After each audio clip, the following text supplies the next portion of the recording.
பத்மாசனம். பத்மம் தாமரை என்று பொருள்படுகிறது.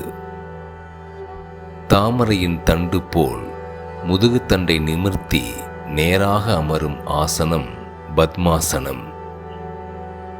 செய்முறை: விரிப்பின் மீது கால்களை நீட்டி அமரவும்.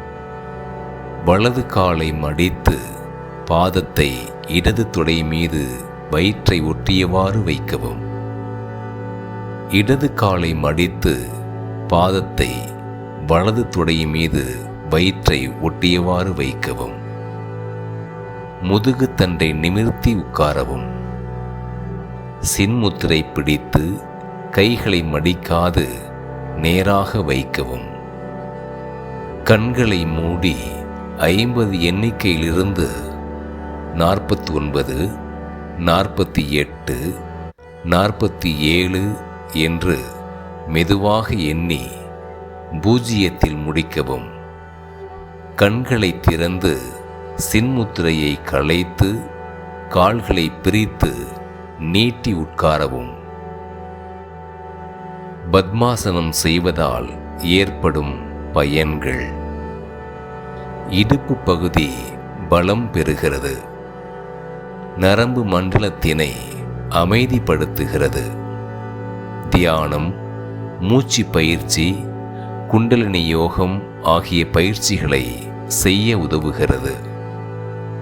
தொடை, கெண்டைக்கால் தசைகளின் கொழுப்பை குறைக்கிறது. வாதம், பித்தம், ஸ்லேத்மம் ஆகிய 3 தோஷங்களை சமச்சீர் அளவில் வைக்கிறது. கூன் முதுகு நிமிருகிறது. இளம்பிள்ளை வாதம் என்ற நோய்க்கு இது சிறந்த ஆசனம். கோபத்தினை குறைக்கிறது. எதனையும் எளிதாக எடுத்துக்கொள்ளும் சுபாவத்தினை இந்த ஆசனம் தருகிறது. ஆண்மை குறைவினை நீக்குகிறது.